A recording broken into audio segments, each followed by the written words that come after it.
प्यारे विद्यार्थियों सभी को नमस्कार। आज हम लेके आए हैं कक्षा 7वीं की प्रश्नावली 13.2 और 13.2 के हमने 2 सवाल कर लिए थे।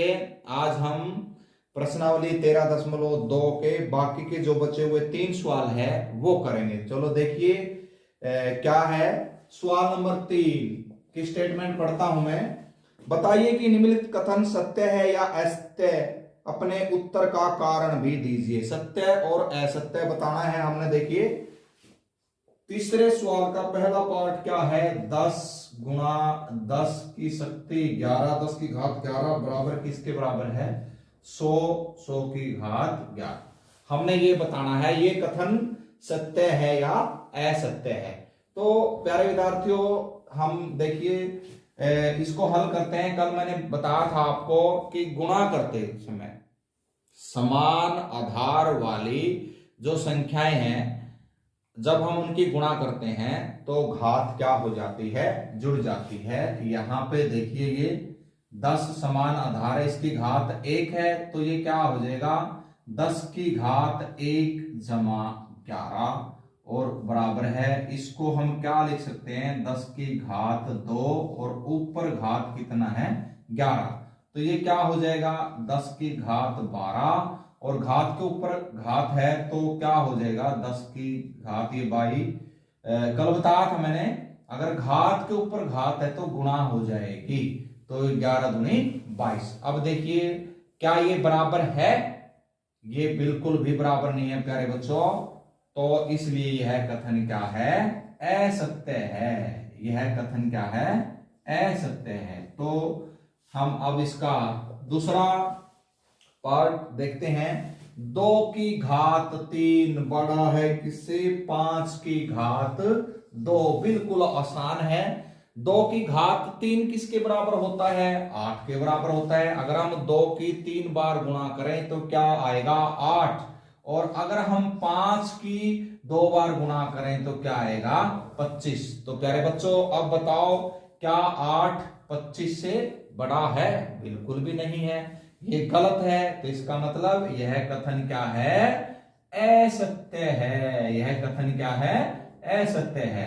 अब हम इसका थर्ड पार्ट करते हैं। थर्ड पार्ट क्या है देखिए, थर्ड पार्ट देखिए इसका 2 की घात 3 और गुणा 3 की घात 2 बराबर किसका 6 की घात 5।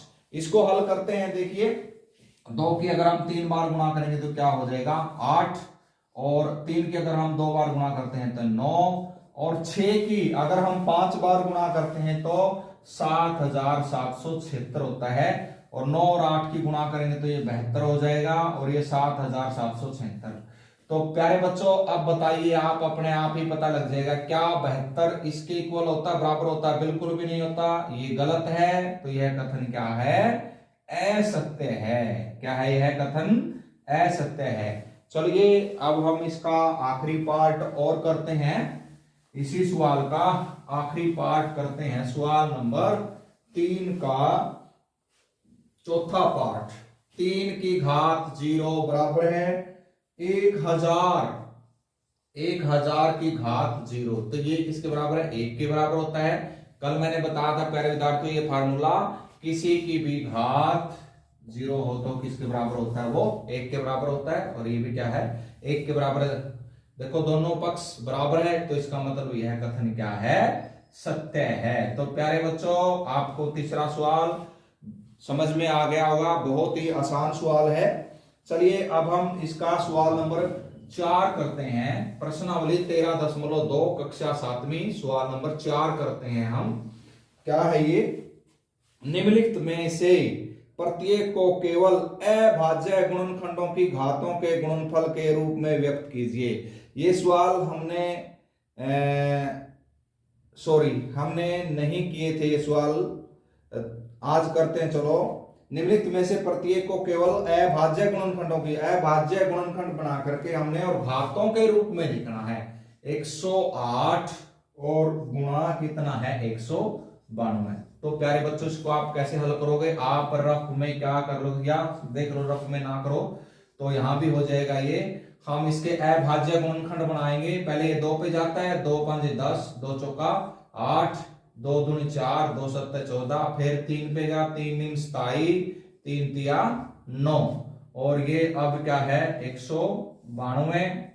अब ये क्या 2 निम 18, 2 छिक्के 12, 2 चौका 8, 2 अट्ठे 16, 2 दूनी 4 और 2 चौका 8, 2 एकम 2, 2 दूनी 4, 2 छिक्के 12 और 2 तिया 6। तो प्यारे बच्चों, मैंने इसके अभाज्य गुणनखंड किए हैं। अब हम इनको कैसे लिख सकते हैं?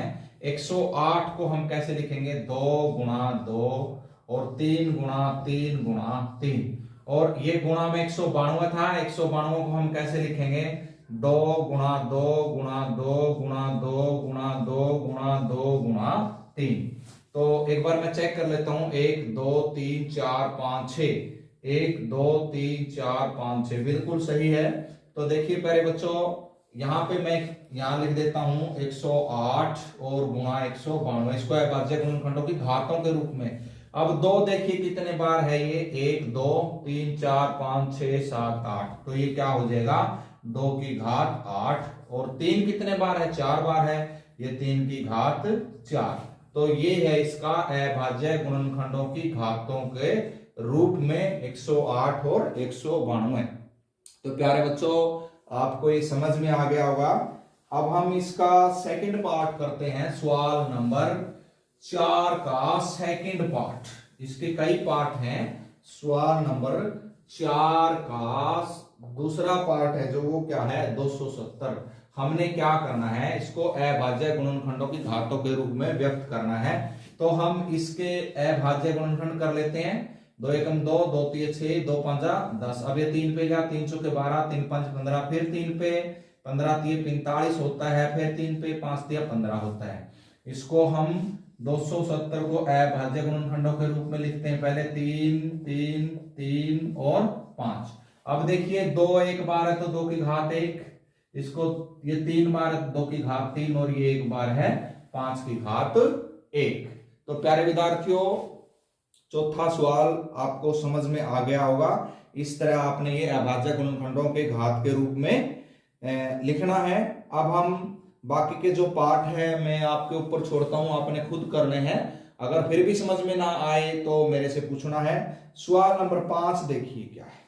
सवाल नंबर 5 क्या है, आप अपनी किताब साथ में खोल के रखें, जब आप वीडियो देखें तो बड़ी मदद मिलेगी आपको।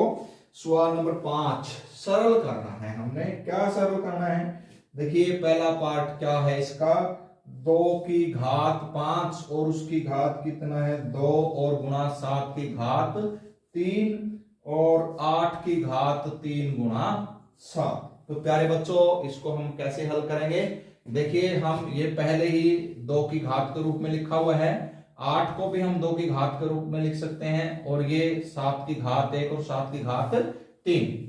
चलिए क्या करते हैं हम इसको, देखो घात के ऊपर घात है तो वो गुणा हो जाएगी 5 और 2 की गुणा 2 की घात 10 और 7 की घात 3, और नीचे भाग है 1 घात तो वो माइनस हो जाएगी यहाँ पे, और इसको हम हल करके लिखते हैं 8 को 2 की घात 3 के रूप में लिख सकते हैं, और इसके ऊपर कितनी घात है 3 है, तो ये क्या हो जाएगा 2 की घात 10 और गुणा 7 की घात 2, 3 में से 1 गया 2, और ये घात के ऊपर घात है तो गुणा हो जाएगी 2 की घात, ये कितना हो जाएगा 9।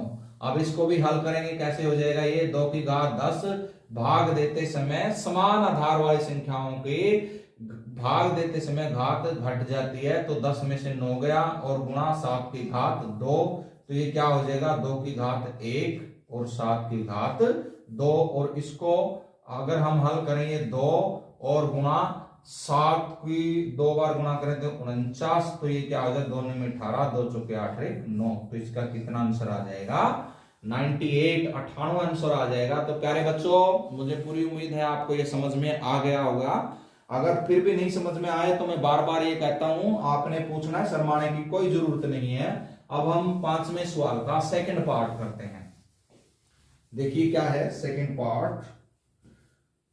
सेकंड पार्ट में क्या है 25 गुणा 5 की घात 2 गुणा t की घात 8 बटा 10 की घात 3 और गुणा t की घात 4। देखिए मैं अगर इसको देखूं ध्यान से, इसमें 5 की घात और t की घात दिख रही है और नीचे 10 है। 10 को हम 5 और 2 में तोड़ सकते हैं, तो चलिए हम इसको हल करते हैं।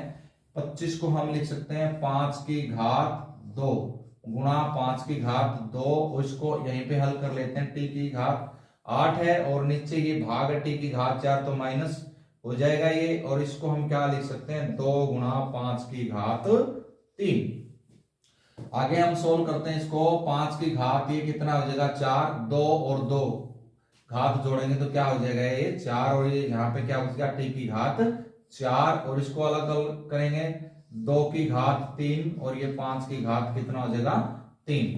अब ये देखिए यहाँ पे 5 की घात 3 है, ऊपर 4 है, तो ये भी घट जाएगा। 5 की घात घट जाएगी, 4 में से 3 गया और नीचे 2 की घात 3 और टी की घात कितना है 4। तो प्यारे बच्चों ये क्या हो जाएगा 5 की घात 1 और टी की घात 4 बटा ये कितना होगा 2 की घात 3 किसके बराबर 8 के बराबर। तो 5 बटा 8 टी की घात 4 ये इसका आंसर हो जाएगा प्यारे बच्चों। तो मुझे पूरी उम्मीद है आपको ये समझ में आ गया होगा। और जो इसका सवाल नंबर 3 है, सॉरी 5वें का तीसरा पार्ट है, वो आपने खुद कोशिश करनी है। मैं जानबूझ करके ये आपके ऊपर छोड़ रहा हूं ताकि आप इससे कॉपी ना करें, सीख करके आए इन सवालों को। तो प्यारे बच्चों आपने इन वीडियो को देख करके अपना लाभ उठाना है और ज्यादा से ज्यादा अपने गवर्नमेंट हाई स्कूल नथुवाल के चैनल को सब्सक्राइब करना है, अपने दूसरे साथियों को भी बताना है और ये वीडियो दिखानी है। और वीडियो देखने के लिए आपका बहुत बहुत धन्यवाद। Thank you.